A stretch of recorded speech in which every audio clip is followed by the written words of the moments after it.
حضرت آدم علیہ السلام نے ان دونوں بھائیوں کو حکم دیا کہ تم دونوں اپنی اپنی قربانی اللہ کے حضور پیش کرو، جس کی قربانی مقبول ہوگی وہی اکلمہ سے نکاح کا حقدار ہوگا۔ اس زمانے میں قربانی کی مقبولیت کی علامت یہ تھی کہ لوگ اپنی قربانیاں پہاڑ پر رکھ دیتے اور آسمان سے آگ آ کر انہیں کھا جاتی۔ قابیل کھیتی باڑی کرتا تھا اور حابیل جانور پالتا تھا۔ چنانچہ قابیل نے گندم کی بالیاں اور حابیل نے ایک خوبصورت موٹا تازہ مینڈھا قربانی کے لیے پہاڑ پر رکھ دیا اور اللہ سے دعا مانگی، یا الہی ہماری قربانی کو قبول فرما۔ آسمان سے آگ آئی اور اس نے حابیل کی قربانی کو کھا لیا اور قابیل کی قربانی قبول نہ ہوئی، جس سے قابیل کے دل میں حابیل کے لیے غصہ، حسد اور بغض پیدا ہو گیا اور وہ حابیل سے کہنے لگا کہ میں تجھے مار ڈالوں گا کیونکہ تیری قربانی قبول ہو گئی ہے۔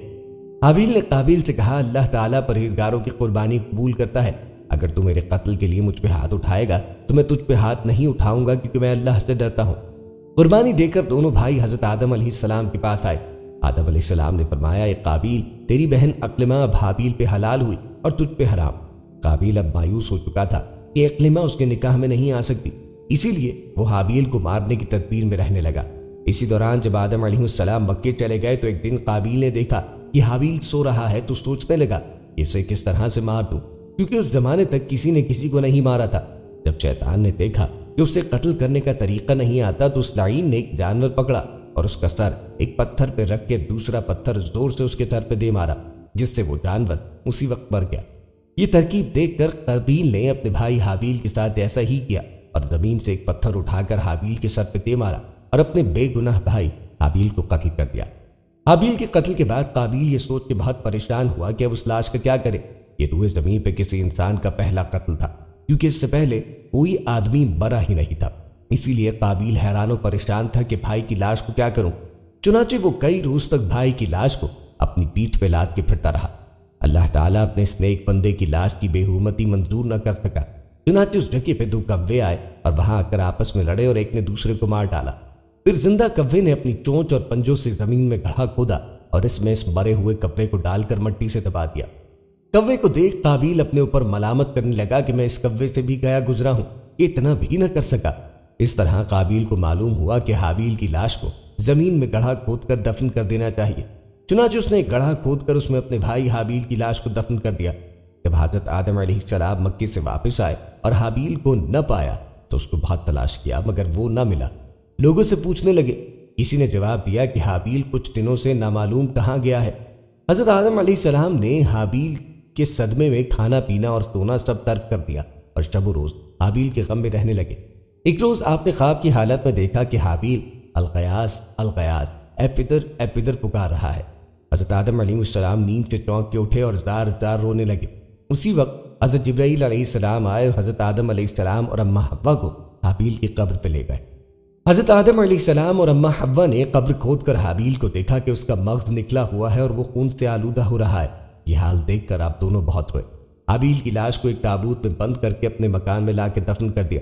اس وقت آپ کے 120 بیٹے تھے جن میں سے سوائے حابیل کے کوئی نہ مرا تھا۔ روایت ہے کہ جب حابیل قتل ہو گئے تو 7 دن تک زمین میں زلزلہ رہا۔ قابیل جو بہت خوبصورت تھا، بھائی کا خون بہاتے ہی اس کا چہرہ بالکل سیاہ اور بدصورت ہو گیا۔ آدم علیہ السلام نے قابیل کو اپنے دربار سے نکال دیا اور وہ یمن کی سرزمین عدن میں چلا گیا۔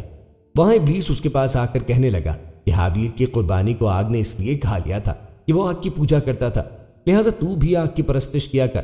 چنانچہ قابیل پہلا شخص ہے جس نے آگ کی پرستش کی اور زمین پر یہ پہلا شخص ہے جس نے اللہ کی نافرمانی کی اور زمین پر خون ناحق کیا، اور قابیل ہی وہ پہلا شخص ہے جس نے زنا کیا۔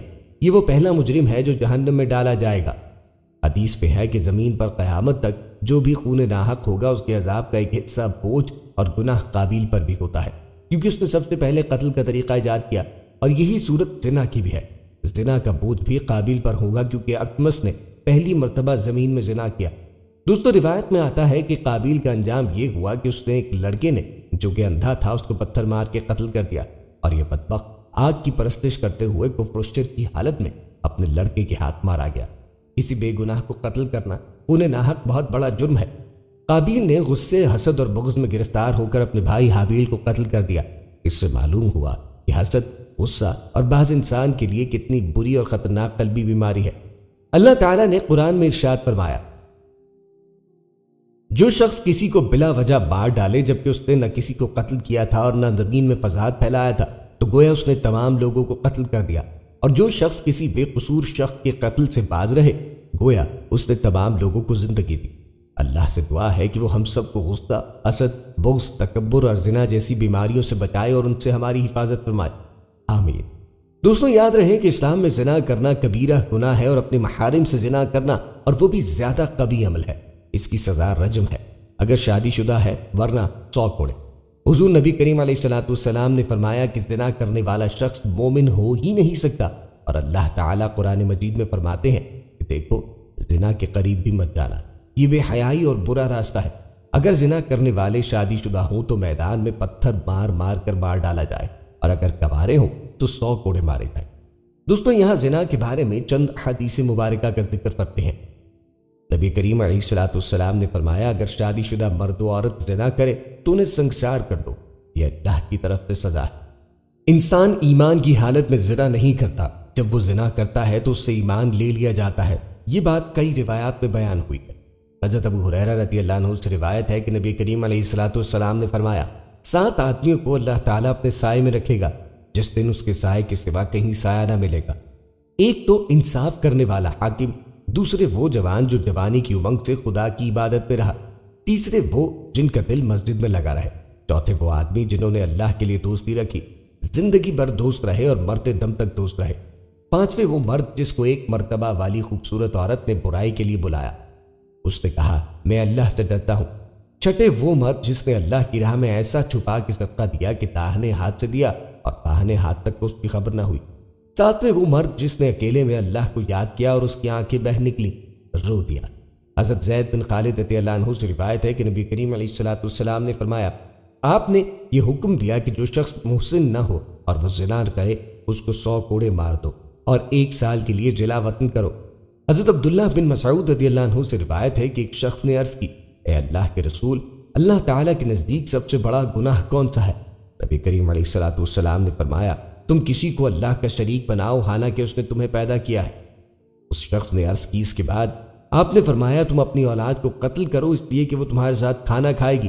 اس شخص نے عرض کی اس کے بعد نبی کریم علیہ السلام نے فرمایا تم اپنے ہمسائے کی عورت سے زنا کرو۔ اللہ تعالیٰ نے قرآن مجید میں اسی کے مطابق یہ آیت نازل فرمائی، رحمان کے بندے وہ لوگ ہیں جو اللہ تعالیٰ کے سوا کسی اور کی عبادت نہیں کرتے اور نہ ہی ناحق قتل کرتے ہیں اور نہ ہی بدکاری کرتے ہیں، اور جو لوگ یہ کام کریں گے وہ اپنی سزا پالیں گے۔ حضرت ابو ہریرہ رضی اللہ عنہ سے روایت ہے کہ نبی کریم علیہ السلام نے فرمایا قیامت کے دن اللہ تعالیٰ 3 قسم کے آدمیوں سے بات نہیں کرے گا اور نہ ہی ان کو گناہوں سے پاک کرے گا، نہ ہی ان کی طرف رحمت کی نظر سے دیکھے گا، اور ان کو دردناک عذاب ہوگا۔ بوڑھا ہونے کے باوجود زنا کرنے والا، جھوٹ بولنے والا بادشاہ، تکبر کرنے والا فقیر۔ حضرت ابو ہریرہ رضی اللہ عنہ سے روایت ہے کہ نبی کریم علیہ السلام نے فرمایا ابن آدم پر جو اس کے زنا کا حصہ لکھا ہوا ہے وہ اس کو ملے گا، بس آنکھوں کا زنا غیر محرم عورتوں کو دیکھنا ہے، اور کانوں کا زنا فحش بات سننا ہے، اور زبان کا زنا غیر مناسب بات کرنا ہے، اور ہاتھوں کا زنا غیر محرم کو پکڑنا ہے، اور پیروں کا زنا غیر محرم کے لیے چلنا ہے۔ دل زنا کی خواہش کرتا ہے اور شرمگاہ اس کی تصدیق کرتی ہے۔ حضرت عائشہ رضی اللہ عنہا بیان کرتی ہیں کہ رسول اللہ صلی اللہ علیہ وآلہ وسلم نے فرمایا کسی مسلمان کا خون حلال نہیں ہوتا جو گواہی دیتا ہو کہ اللہ کے سوا کوئی معبود نہیں اور بے شک محمد اللہ کے رسول ہیں، مگر 3 میں سے کسی ایک وجہ سے۔ جس شخص نے شادی کے بعد زنا کیا تو اسے رجم سنسار کیا جائے گا۔ وہ شخص جو اللہ اور اس کے رسول سے لڑائی کرنے نکلے تو اسے قتل کیا جائے یا سولی چڑھا دیا جائے گا یا جلا وطن کیا جائے گا، یا کوئی شخص کسی کو قتل کر دے تو اسے اس کے بدلے میں قتل کیا جائے گا۔ حضرت ابو ہریرہ رضی اللہ عنہ سے روایت ہے کہ نبی کریم علیہ السلام نے فرمایا جب آدمی زنا کرتا ہے تو وہ اس وقت مومن نہیں ہوتا، جب چور چوری کرتا ہے تو وہ اس وقت مومن نہیں ہوتا، اور جب شراب پیتا ہے تو وہ اس وقت بھی مومن نہیں ہوتا، اور توبہ تو بعد میں پیش ہوتی ہے۔ حضرت ابن عباس رضی اللہ عنہ بیان کرتے ہیں کہ میں نے صغیر گناہ کی مشابہ اس سے بڑھ کر کوئی چیز نہیں دیکھی، جیسے کہ ابو ہریرہ رضی اللہ عنہ نے نبی کریم علیہ السلام سے بیان کیا کہ اللہ تعالیٰ نے ابن آدم کے حصے میں جس قدر زنا یا مقدمات زنا لکھ دیا ہے وہ اسے ضرور پائے گا۔ بس آنکھوں کا زنا شہوت کی نیت سے دیکھنا ہے، زبان کا زنا بولنا ہے، نفس میں خواہشات جنم لیتی ہیں اور شرمگاہ ان خواہشات کی تکمیل کرتی ہے یا انہیں ناکام بنا دیتی ہے۔ حضرت ابو ہریرہ رضی اللہ عنہ سے روایت ہے کہ نبی کریم علیہ السلام نے فرمایا، ہر ابن آدم کے لیے زنا کا ایک حصہ مقرر ہے۔ یہ قصہ بیان کرتے ہوئے انہوں نے کہا، دونوں ہاتھ زنا کرتے ہیں، ان کا زنا پکڑنا ہے۔ دونوں پاؤں زنا کرتے ہیں، ان کا زنا موضع زنا کی طرف چلنا ہے۔ منہ بھی زنا کرتا ہے اور اس کا زنا بوسہ لینا ہے۔ دوستو، ان حدیث سے پتہ چلا کہ زنا کرنا صرف جمع کو نہیں کہا جائے گا، بلکہ غلط دیکھنا، سننا، پکڑنا بھی زنا میں آئے گا۔ اسی لیے زنا کی تمام صورتوں سے خود کو دور رکھنا ہے بے حد ضروری بھی ہے۔ دوستو، زنا کس قدر سخت ہے اس کا اندازہ اس حدیث سے لگا لیں کہ زنا پر قتل کا حکم دیا گیا ہے۔ جیسا کہ حضرت عباس رضی اللہ عنہ سے روایت ہے کہ حضور نبی کریم علیہ السلام نے فرمایا، جب کوئی آدمی کسی مسلمان کو کہے کہ اے یہودی تو اسے 20 کوڑے مارو، اور اگر کسی کو کہے اے مخنث تو اسے 20 کوڑے مارو، اور جو رشتے والی محرم یعنی جس سے نکاح حرام ہے اس سے صحبت کرے تو اسے قتل کرو۔ اسی طرح حضرت جابر رضی اللہ عنہ سے روایت ہے کہ ایک مرد نے ایک عورت کے ساتھ زنا کیا۔ حضور نبی کریم علیہ السلام نے اس کے متعلق حکم فرمایا کہ اسے 100 کوڑے لگائے جائے۔ پھر آپ کو بتایا گیا کہ یہ شادی شدہ ہے، تو حضور نبی کریم علیہ السلام نے اسے رجم کرنے کا حکم دیا۔ اسلام میں شادی شدہ جانی کے لیے رجم کی سزا مقرر ہے، جو کہ حد شرعی ہے۔ اس حد کو بدلنے کا کسی کو اختیار نہیں۔ اس کے نفاذ کو روکنے کے لیے سفارش کرنا بھی ناپسندیدہ ہے۔ نبی کریم علیہ السلام نے شادی شدہ زانی پر رجم یعنی سنگساری کی سزا نافذ فرمائی ہے۔ کبھی مجرم کے اعتراف پر اور کبھی 4 گواہوں کی شہادت دینے پہ حد جاری کی گئی۔ اب جو لوگ اس حد شرعی کو اپنے طور پر یا کسی بیرونی اشارے سے بدلنا یا منسوخ کرنا یا تعزیر میں تبدیل چاہتے ہیں، وہ دراصل اسلامی شریعت کو اپنی خواہشات نفسانی کا کھلونا بنانا چاہتے ہیں۔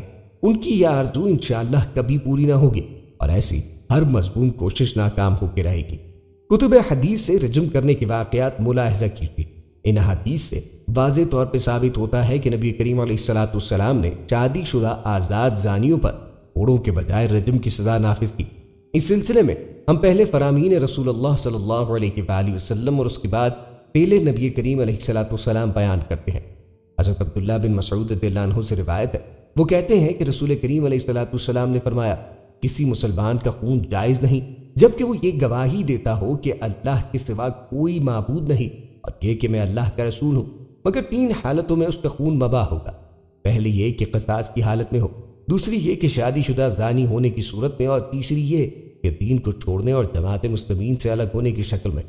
حضرت عائشہ رضی اللہ عنہ سے روایت ہے، وہ فرماتی ہے کہ رسول کریم علیہ السلام نے ارشاد فرمایا، کسی مسلمان کا خون بہانا جائز نہیں جو یہ گواہی دیتا ہو کہ اللہ کے سوا کوئی معبود نہیں اور یہ محمد اللہ کے رسول ہے، مگر 3 صورتوں میں اس کا خون مباح ہو جاتا ہے۔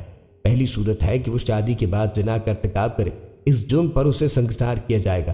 دوسری صورت یہ ہے کہ وہ اللہ اور اس کے رسول سے بغاوت کرے تو اس جرم کی پاداش میں اسے قتل کیا جائے گا، یا اسے سولی دی جائے گی یا اسے جلا وطن کر دیا جائے گا۔ تیسری صورت یہ ہے کہ وہ کسی کو قتل کر دے تو اس پر اسے بھی قصاص کے طور پہ قتل کیا جائے گا۔ بریدہ رضی اللہ عنہ سے روایت ہے کہ ماخذ بن مالک رضی اللہ عنہ نبی کریم علیہ السلام کے پاس آئے اور کہنے لگے کہ اے اللہ کے رسول مجھے پاک کر دی۔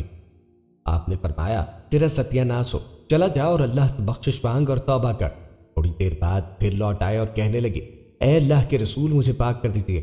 اللہ کے نبی نے پھر اسی طرح کہا، حتیٰ کہ جب 4تھی مرتبہ ایسا ہوا تو آپ نے پوچھا میں تجھے کس چیز سے پاک کر دوں؟ انہوں نے کہا زنا سے۔ نبی کریم علیہ السلام نے پوچھا یہ دیوانہ تو نہیں؟ بتایا گیا کہ یہ مجنون نہیں۔ پھر آپ نے پوچھا کہ اس نے شراب پی ہے؟ تو ایک آدمی کھڑا ہوا اور ان کو سونگھا تو شراب کی بو بھی نہ پائی۔ پھر آپ علیہ السلام نے فرمایا کہ تو نے زنا کیا ہے؟ ماخذ بولے ہاں، بس آپ صلی اللہ علیہ وآلہ وسلم کے حکم پر انہیں رجم کر دیا گیا۔ حضرت جابر بن عبداللہ رضی اللہ عنہ سے روایت ہے کہ قبیلہ اسلم کا ایک آدمی رسول کریم علیہ السلام کے پاس آیا اور اس نے نبی کریم علیہ السلام کے سامنے زنا کا اعتراف کیا۔ آپ نے اس کی طرف سے منہ پھیر لیا، اس نے پھر اقرار کیا، اور جب 4 دفعہ قسم کھا چکا تو رسول کریم علیہ السلام نے اس سے پوچھا کیا تو پاگل ہے؟ اس نے جواب دیا نہیں۔ نبی کریم علیہ السلام نے پوچھا کیا تو شادی شدہ ہے؟ وہ بولا جی ہاں۔ پھر نبی کریم علیہ السلام نے اسے رجم کرنے کا حکم دیا۔ لوگ اسے عیدگاہ کی طرف لے گئے اور رجم کرنے لگے۔ جب اس پہ پتھر پڑے تو وہ بھاگ کھڑا ہوا۔ لوگوں نے تعاقب کر کے اسے پھر جا لیا اور سنگسار کر دیا۔ آپ صلی اللہ علیہ وآلہ وسلم کے پاس عازد قبیلے کی شاہ قامت کی ایک عورت آئی اور کہنے لگی اے اللہ کے رسول مجھے پاک کیجیے۔ آپ نے فرمایا تیرا ستیہ ناس ہو، چلی جا اور اللہ سے بخشش طلب کر اور توبہ کر۔ کہنے لگی آپ مجھے معاذ بن مالک کی طرح واپس کرنا چاہتے ہیں؟ آپ نے پوچھا تیرا معاملہ کیا ہے؟ کہنے لگی میں زنا کی وجہ سے امید سے ہوں۔ نبی کریم علیہ الصلوۃ والسلام نے فرمایا تو خود؟ اس نے کہا جی ہاں۔ آپ علیہ الصلوۃ والسلام نے فرمایا اچھا تو اس وقت تک انتظار کر جب تک تیرا حمل ضائع نہ ہو جائے۔ ایک انصاری صحابی رضی اللہ عنہ نے اس کی دیکھ بھال کا ذمہ اٹھایا۔ جب وضع حمل ہو گیا تو وہ انصاری نبی کے پاس آیا اور غامدیہ کے وضع حمل کی اطلاع دی۔ آپ صلی اللہ علیہ وآلہ وسلم نے فرمایا ہم اسے اس کے بچے کے دودھ پینے کے انتظام نہ ہونے کی وجہ سے ابھی رجم نہیں کریں گے۔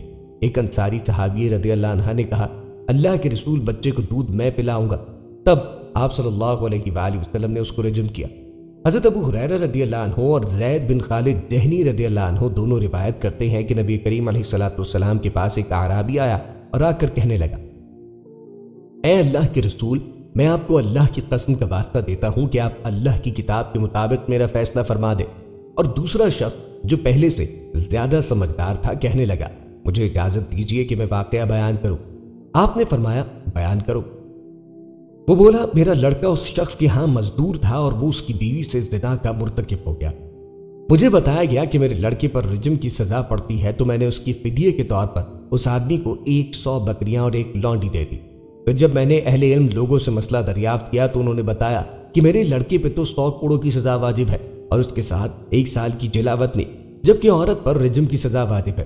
یہ سن کر نبی کریم علیہ الصلوۃ والسلام نے فرمایا قسم ہے اس ذات کی کہ جس کے قبضے میں میری جان ہے، میں تمہارے درمیان کتاب الہی کے مطابق فیصلہ کروں گا، لونڈی اور بکریاں واپس کر دی جائیں اور تمہارے لڑکوں پر 100 کوڑوں کی سزا واجب ہے اور 1 سال کے لیے جلاوطنی۔ اور اے انیس، ایک انصاری صحابی کا نام لیا، اس کی عورت کے پاس جاؤ، اگر یہ اپنے جرم کا اعتراف کر لے تو اسے رجم کر دینا۔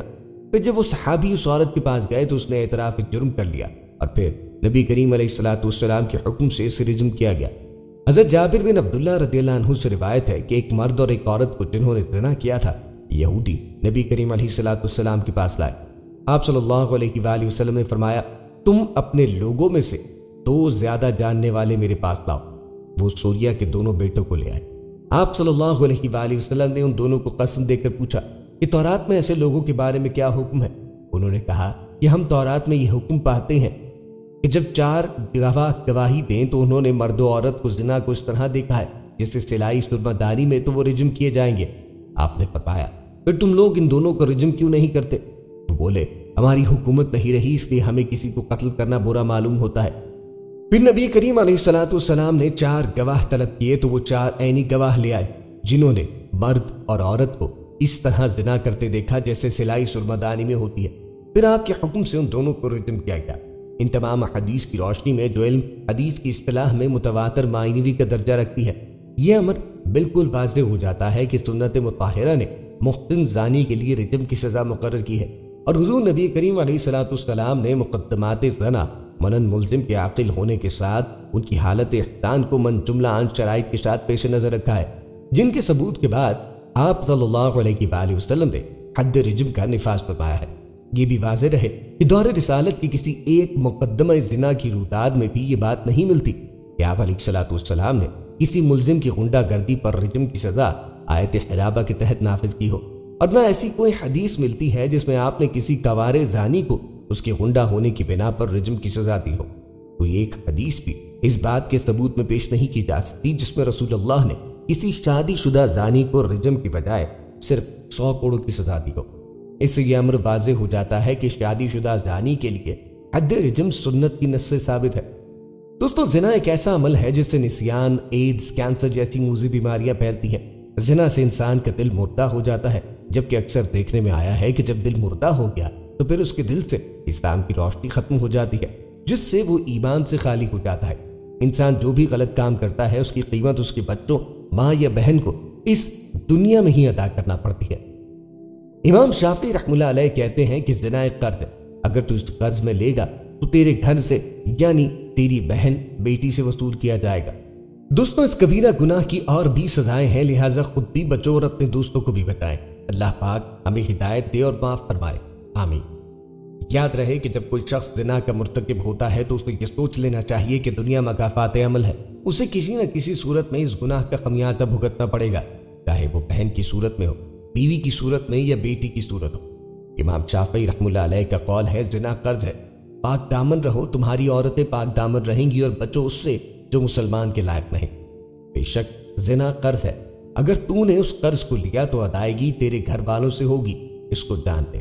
چنانچہ امام شافعی رحمہ اللہ علیہ کے اس قول کو حرف آخر اور قطعی نہ سمجھا جائے، کیونکہ اگر اسے قطعی سمجھ لیا جائے تو اس کا مطلب یہ ہوا کہ خدا نہ خواستہ زانی کی بہن بیٹیاں بھی زانی ہوں گی۔ اگر ایسا ہوا تو بڑے مسائل پیدا ہو جائیں گے، گھر کے ایک بگڑے ہوئے فرد کی وجہ سے دوسروں پر بدگمانی پیدا ہوگی۔ لہٰذا یہ سمجھ لیا جائے کہ امام شافعی رحمہ اللہ علیہ کا یہ قول اس گناہ کی نحوست بتانے اور زجر و توبیخ پر محمول ہے، حقیقت پہ نہیں۔ البتہ حضرت عبداللہ بن عمر رضی اللہ عنہ سے یہ ایک طویل روایت ہے جس میں نبی کریم علیہ السلام نے فرمایا پاک دامن رہو، تمہاری عورتیں پاک دامن رہیں گی۔ یہاں آپ کو اسی کے متعلق ایک واقعہ سناتے ہیں جو کہ آج کے ہر نوجوان کو سمجھنے کی ضرورت ہے۔ ایک شخص تھا جس نے اپنی زندگی میں کبھی بھی کسی غیر عورت کی طرف نظر اٹھا کے نہ دیکھا تھا۔ ہوا کچھ یوں کہ وہ شخص بہت ہی زیادہ تنگ دست ہو گیا، نوبت یہاں تک پہنچی کہ گھر میں فاقے شروع ہو گئے۔ اس شخص کی ایک جوان بیٹی تھی، جب فاقے انتہا سے بڑھ گئے تو وہ لڑکی اپنے چھوٹے بہن بھائیوں کی حالت دیکھ کر غلط قدم اٹھانے پہ مجبور ہو گئی۔ دل میں ارادہ کر کے گھر سے نکلی کہ اپنا جسم بیچ کر کچھ کھانے کا سامان کرے گی۔ وہ گھر سے نکل کر پوچھتے پوچھتے ایک ایسے علاقے میں جہاں پہنچی جہاں پر جسم فروشی کی تھی۔ وہ لڑکی وہاں جا کر اپنی ادائیں دکھا کر لوگوں کو اپنی جانب متوجہ کرنے لگی، لیکن کسی ایک شخص نے بھی اس کی طرف توجہ نہ دی، تو دور کسی نے اس کی طرف نظر اٹھا کر بھی نہ دیکھا۔ لوگ آتے اور اس کی طرف نظر اٹھائے بنا گزر جاتے۔ خیر ایسی طرح کھڑے کھڑے لڑکی کو شام ہو گئی۔ وہ کافی دل برداشتہ ہو کر گھر کی جانب قدم بڑھانے لگی۔ جب گھر پہنچی تو باپ کو منتظر پایا۔ پریشانی میں مبتلا باپ نے پوچھا بیٹی تو کہاں چلی گئی تھی؟ لڑکی نے باپ سے معافی مانگی اور رو کے سارا ماجرا بیان کیا۔ ابو مجھ سے اپنے بھوک سے بلکتے ہوئے بہن بھائیوں کی حالت دیکھی نہیں گئی اور میں مجبور ہو کے گناہ کرنے نکل پڑی، لیکن کسی بھی ایک شخص نے میری طرف نظر اٹھا کر نہ دیکھا۔ سارا ماجرا سننے کے بعد باپ نے اپنی بیٹی سے کہا بیٹا تیرے باپ نے آج تک کبھی کسی غیر عورت کی طرف آنکھ اٹھا کر نہیں دیکھا، تو پھر یہ کیسے ممکن تھا کہ کوئی تیری طرف نظر اٹھا کے دیکھے؟ دوستو ہماری سوچ کے راستے بہت وسیع ہیں۔ امید ہے کہ یہ واقعہ سننے کے بعد آپ اس بارے میں ضرور سوچیں گے۔ روایات میں ہے کہ 3 قسم کی عورتوں پہ زنا کی حد نہیں آتی، یعنی 3 قسم کے لوگ ایسے ہیں کہ اگر انہوں نے زنا کیا بھی ہو پھر بھی اسلام کی روح سے ان پہ حد واجب نہیں ہوتی۔ ایک وہ شخص جو نابالغ ہو یعنی ابھی بالغ نہ ہوا ہو، دوسرا وہ جو سویا ہوا ہو جب تک بیدار نہ ہو جائے، تیسرا وہ شخص جس کا دماغی توازن ٹھیک نہ ہو، دیوانہ ہو، مجنون ہو، اس پر بھی کوئی حد نہیں ہے۔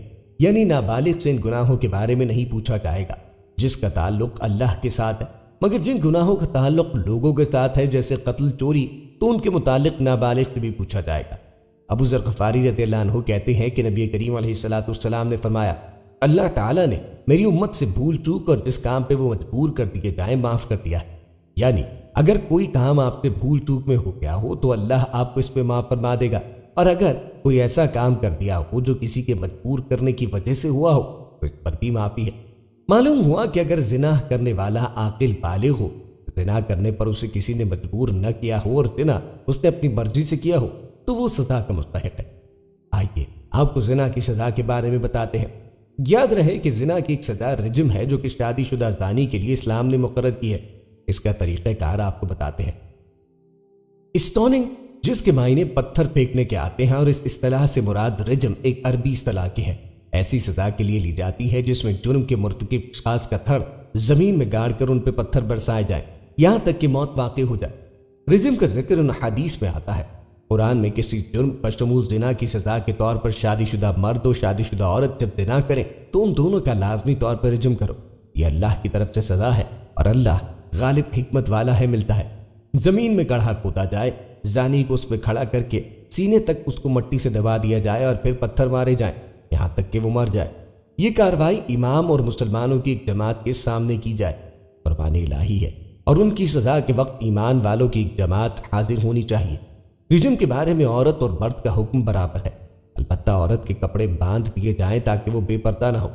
غالباً سب سے مشہور حدیث جو صحیح بخاری سے رجم کا دفاع کرنے والے مسلم محققین پیش کرتے ہیں وہ کچھ یوں ہے۔ ہم سے عبداللہ بن یوسف نے بیان کیا، ہم کو امام مالک بن انس نے خبر دی، انہیں نافع نے اور انہیں عبداللہ بن عمر نے کہ یہود رسول اللہ کی خدمت میں حاضر ہوئے اور آپ کو بتایا کہ ان کے یہاں ایک مرد اور ایک عورت نے زنا کیا ہے۔ آپ نے ان سے فرمایا رجم کے بارے میں تورات میں کیا حکم ہے؟ وہ بولے یہ کہ ہم انہیں رسوا کریں اور انہیں کوڑے لگائے جائیں۔ اس پر عبداللہ بن سلام نے کہا کہ تم لوگ جھوٹے ہو، تورات میں رجم کا حکم موجود ہے، تورات لاؤ۔ پھر یہودی تورات لائے، اس سے کھولا، لیکن رجم سے متعلق جو آیت تھی اسے ایک یہودی نے اپنے ہاتھ سے چھپا لیا اور اس سے پہلے اور اس کے بعد کی عبارت پڑھنے لگا۔ حضرت عبداللہ بن سلام نے کہا کہ ذرا اپنا ہاتھ تو اٹھاؤ۔ جب اس نے ہاتھ اٹھایا تو وہاں آیت رجم موجود تھی۔ اب وہ سب کہنے لگے کہ محمد عبداللہ بن سلام نے سچ کہا ہے، بے شک تورات میں رجم کی آیت موجود ہے۔ چنانچہ رسول اللہ کے حکم سے ان دونوں کا رجم کیا گیا۔ حضرت عبداللہ بن عمر نے بیان کیا کہ میں نے رجم کے وقت دیکھا یہودی مرد اس عورت پہ جھکا پڑتا تھا، اس کو پتھروں کی مار سے بچانا چاہتا تھا۔ محسن یعنی شادی شدہ زانی صرف نکاح چاہے اس کی خلوت بھی ہوئی ہو سے محسن نہیں ہو جائے گا۔ اس میں فقہائے کرام کا کوئی اختلاف نہیں، بلکہ وقوع اور مجامعت ضروری ہے، یعنی نکاح کے بعد اگر مجامعت کرنے کے بعد کوئی زنا کرے تو وہ محسن کہلائے گا۔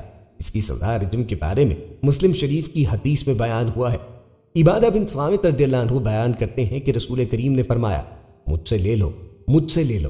اللہ سبحانہ و تعالیٰ نے ان عورتوں کے لیے راہ نکال دی ہے، کوارا کواری سے زنا کرے تو اسے 100 کوڑے اور 1 برس تک جلا وطن کیا جائے گا، اور شادی شدہ عورت کے ساتھ زنا کرے تو 100 کوڑے اور رجم ہوگا۔ ابن قدامہ رحمہ اللہ کہتے ہیں کہ اہل علم کا اجماع ہے کہ رجم صرف محسن شادی شدہ کو ہی کیا جائے گا، اور نبی کریم علیہ الصلوۃ والسلام کا فرمان ہے کسی بھی مسلمان شخص کا خون بہانا جائز نہیں مگر 3 اسباب میں سے ایک کی بنا پر، یا پھر وہ شادی شدہ ہونے کے بعد زنا کرے۔ غیر ازدواجی زنا کی سزا رجم کا ذکر حدیث میں آتا ہے۔ مزید یہ کہ کم از کم 4 صالح اور مقتدر گواہ ایسے ہونے لازم ہیں جو اس واقعے کا مفصل اور آنکھوں دیکھا حال بیان کر کے اس کی شہادت دے سکتے ہوں، یعنی ان گواہوں نے متعلقہ افراد کو زنا کرتے ہوئے اپنی آنکھوں سے دیکھا ہو، اور اگر ان میں سے کسی کی بھی گواہی غلط ثابت ہوتی ہو تو ان گواہوں پر خود سخت سزا لازم ہوتی ہے۔ رجم پر آج بھی مسلم دنیا میں متنازع افکار پائے جاتے ہیں، جبکہ غیر مسلم دنیا میں مسلم علماء کی جانب سے بھی رجم کی سزا کا اطلاق نہیں کیا جا سکتا، اور نہ ہی کوئی فرد رجم کی سزا دینے کا مستحق قرار دیا جاتا ہے۔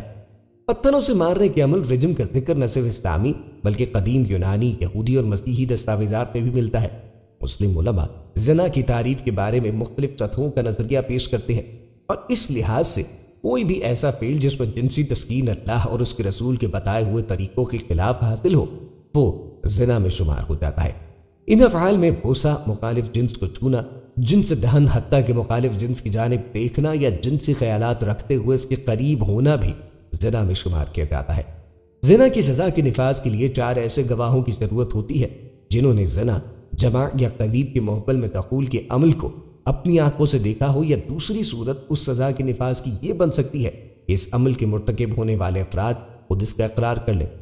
4 گواہوں کا بیک وقت 2 افراد کو جمع کرتے ہوئے ان کے جنسی اعضاء کی ایک دوسرے میں رسائی یا دخول کو دیکھ لینا عام حالات میں منطقی طور پہ ناممکن ہی ہے، اور شاید بہت ہی کم ایسے اشخاص ہوں گے جو اس عمل کے مرتکب ہونے کے بعد خود اس کا اقرار کریں اور اپنے آپ کو سنگسار کروانے کے لیے پیش کریں۔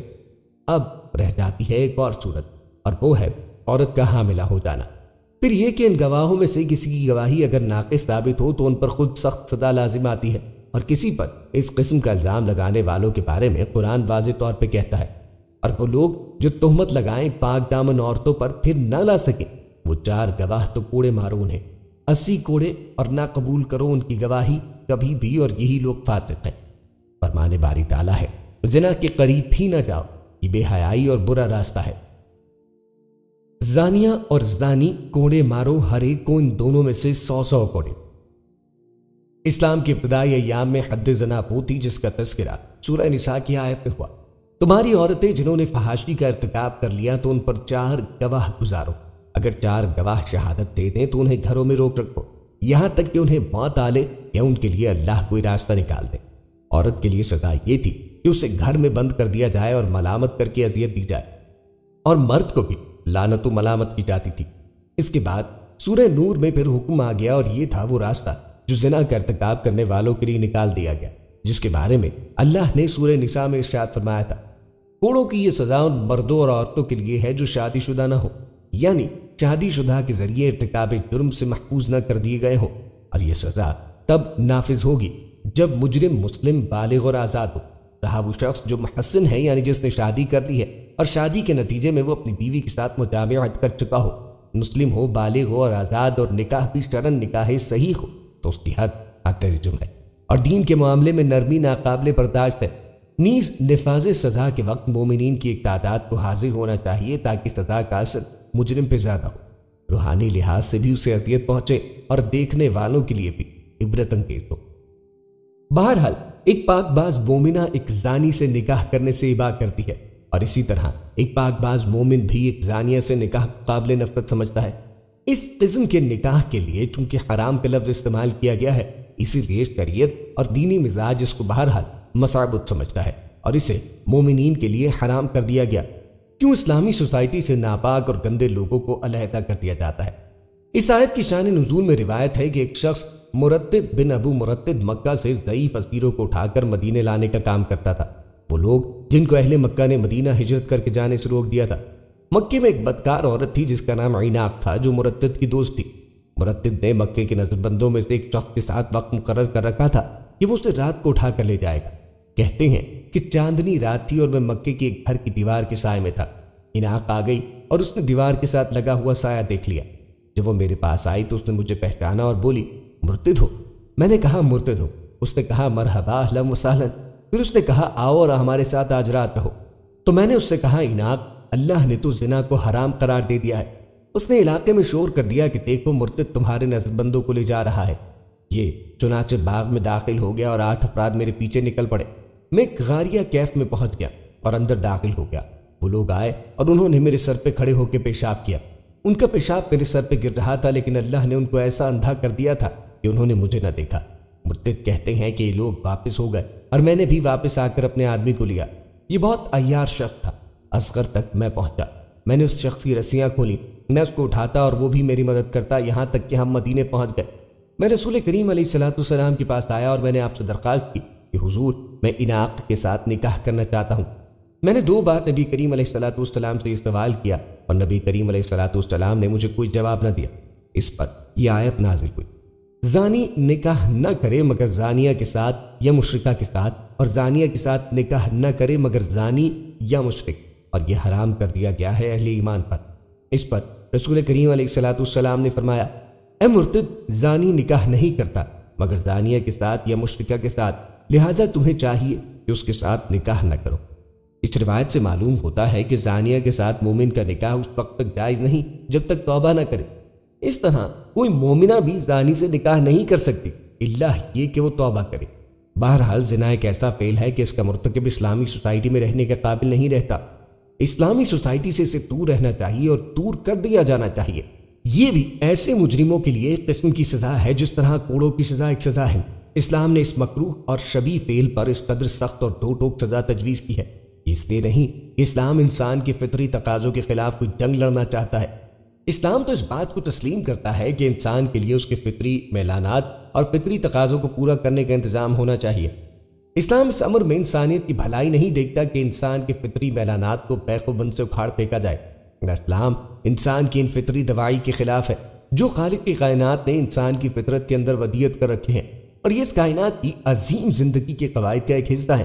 انہی فطری میلانات کے نتیجے پہ سلسلہ حیات کا تسلسل قائم ہے، اور زمین کی تعمیر و ترقی کا راز بھی اس میں مضمر ہے، جو فریضہ خلاقت ارضی کا ایک حصہ ہے۔ بلکہ اسلامی نظام حیات کی جنگ دراصل حیوانیت کے خلاف جنگ ہے۔ ایک حیوان کے نزدیک ایک جسم اور دوسرے جسم کے درمیان کوئی امتیاز نہیں ہوتا، نہ حیوانات کی کوئی فیملی ہوتی ہے، نہ ان کے درمیان مشترکہ جائے رہائش ہوتی ہے، اور نہ مشترکہ زندگی ہوتی ہے۔ بس چند لحقوں کا جسمانی ملاپ ہوتا ہے۔ فقط اسلام انسانی زندگی کو اس قدر عارضی میلانات پہ استوار کرنا نہیں چاہتا، بلکہ اسلام جنسی تعلق کو ترقی یافتہ انسانی شعور کی بنیاد پہ استوار کرتا ہے کہ پاک اور نفیس جسم ایک دوسرے کے ساتھ ملیں، 2 دل اور 2 روحیں اکٹھی ہو جائیں، 2 انسان مل جائیں، ان کے درمیان ایک مشترکہ زندگی کی تعمیر ہو، ان کے درمیان مشترکہ امیدیں ہوں، ان کا دکھ درد مشترک ہو، ان کا مستقبل مشترک ہو، اور دونوں کی آنے والی اولاد ہو، ان کی خوشیوں اور ان کی ذمہ داریوں میں وہ شریک ہو، اور یہ جدید آنے والی نسل ایک ہی مشترکہ جائے رہائش میں پروان چڑھے، اور دونوں والدین اس نرسری کی حفاظت اور نشوونما کے لیے کھڑے ہوں۔ یہی وجہ ہے کہ اسلام نے زنا کی سزا میں اس قدر شدت اختیار کی ہے، کیونکہ جنسی تعلقات میں زنا حیوانیت کی سطح تک گرنے کے مترادف ہے۔ اس سے ان تمام اعلیٰ قدروں کی نفی ہو جاتی ہے جو اسلام کے پیش نظر ہیں، اور وہ تمام معاشرتی مقاصد فوت ہو جاتے ہیں جن کو اسلام بروئے کار لانا چاہتا ہے۔ اس سے انسان محض حیوانات کے مقام تک گر جاتا ہے، کیونکہ اگر عورت کے درمیان کوئی فرق نہ ہو اور مرد و مرد کے درمیان فرق نہ کیا جائے تو یہ حیوانی سطح ہے۔ آزاد شہوات رانی کے نظام میں انسانیت اس قدر مسخ ہو جاتی ہے کہ لوگ گوشت اور خون کی ایک لمحاتی بھوک پر سب کچھ قربان کر دیتے ہیں، اور اس وقتی اور حیوانی جنسی ملاپ کے نتیجے میں زندگی کی تعمیر کا جذبہ نہیں ہوتا، اس کرۂ ارض کی تعمیر کا کوئی منصوبہ نہیں ہوتا، نہ اس ملاپ سے اولاد کے حصول کا کوئی جذبہ ہوتا ہے، بلکہ اس کی پشت پر کوئی حقیقی اور بلند جذبہ ہوتا ہی نہیں، کیونکہ محبت اور میلان کے اندر بھی ایک قسم کا دوام ہونا چاہیے، جبکہ زنا کے پیچھے جو کچھ بھی ہوتا ہے وہ سب کا سب وقتی ہوتا ہے۔ بعض معاشروں میں اگرچہ دوستی اور محبت کے طویل تعلقات ہوتے ہیں، لیکن ان کی پشت پر اعلیٰ انسانی اقدار نہیں ہوتے، ان کی پشت پر محض حیوانیت ہوتی ہے۔ جہاں تک اسلام کا تعلق، وہ نہ فطری میلانات اور خواہشات کو دباتا ہے اور نہ ان کو کوئی ناپاک چیز سمجھتا ہے۔ اسلام ان کو منظم اور منضبط کر کے پاکیزگی عطا کرتا ہے اور حیوانی مقام سے بلند کر کے اسے ایک ادارے اور محور بنا دیتا ہے، جس کے ارد گرد بے شمار نفسیاتی اور اجتماعی آداب جمع ہو جاتے ہیں۔ رہا زنا اور خصوصاً عصمت فروشی تو اس لیے فطری جذبات پاکیزگی اور روحانیت اور اعلیٰ خواہشات سے عاری ہو جاتے ہیں۔ نیز نسل انسانی کی تاریخ میں اس ادارے سے ہمیشہ جو آداب و اقدار وابستہ رہیں وہ اس ادارے سے چھن جاتی ہیں، اور یہ محض حیوانی لذتیں تک گر جاتا ہے، بلکہ حیوان سے بھی زیادہ غلیظ، گندا اور گرا ہوا ہوتا ہے، اس لیے کہ بے شمار حیوانات اور پرندے ایسے ہیں جو ایک دوسرے کے ساتھ رہتے ہیں اور ان کی منظم ازدواجی زندگی ہوتی ہے۔ اس زندگی میں جنسی تعلق میں طوائف الملوکی نہیں ہوتی، جیسے کہ دو انسان زناکاروں کے درمیان ہوتی ہے۔ خصوصاً جسم فروش عورتوں کے معاملے میں تو فریقین حیوانوں سے بھی نیچے ہوتے ہیں۔ دوستوں، احادیث نبوی میں صلی اللہ علیہ وآلہ وسلم میں زنا کے نقصانات اور وعیدیں کیا ہیں ان کا تذکرہ کرتے ہیں۔ حضور نبی کریم علیہ السلام نے ارشاد فرمایا، عورتیں شیطان کے پھندے ہیں، یعنی جس طرح شکاری جال اور پھندے لگا کر اپنے شکار کو پھنساتا ہے، اسی طرح شیطان بے حیا اور بے پردہ عورتوں کے ذریعے مردوں کو گمراہ کر کے اپنا شکار بنا کر انہیں دوزخ کا ایندھن بناتا ہے۔ غیر محرم عورتوں سے اس طرح احتیاط کرنا ضروری ہے جس طرح دشمن کے پھندے سے۔ جب آدمی زنا کرتا ہے تو اس سے ایمان نکال لیا جاتا ہے اور وہ سائبان کی طرح رہتا ہے، جب وہ چھوڑ دیتا ہے تو دوبارہ آ جاتا ہے۔ جناب رسول اللہ نے لمبی حدیث میں فرمایا کہ رات کو مجھے دو آدمی ارض مقدسہ لے گئے۔ آگے فرمایا، ہم تنور جیسی جگہ پہ گئے تو وہاں آوازیں اور شور ہو رہا تھا۔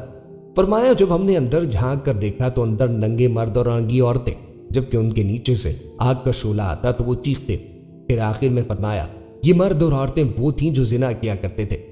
فرمایا، اے لوگوں کی جماعت، زنا سے بچو، کیونکہ اس میں 6 چیزیں نقصانات والی ہیں، 3 دنیا میں اور 3 آخرت میں۔ دنیا کے 3 نقصانات یہ ہیں: زانی مرد اور عورت کے چہرے کی رونق ختم ہو جاتی ہے، غربت پیدا ہو جاتی ہے، عمر کم ہوتی ہے۔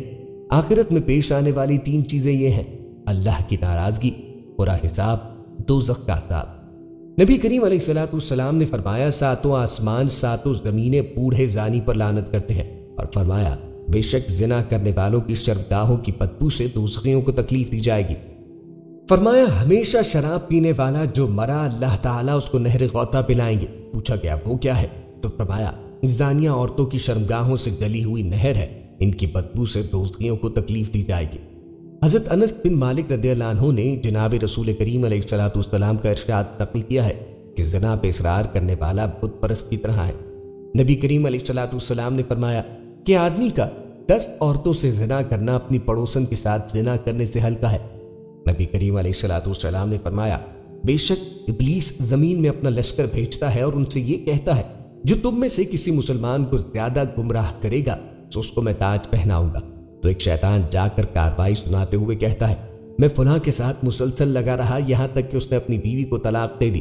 تو ابلیس کہتا ہے، یہ تو کوئی کمال نہیں، وہ پھر کسی اور سے شادی کرے گا۔ پھر دوسرا آتا ہے کہ میں فلاں کے ساتھ مسلسل لگا رہا یہاں تک کہ اس کے اور اس کے بھائی کے درمیان دشمنی ڈال دی۔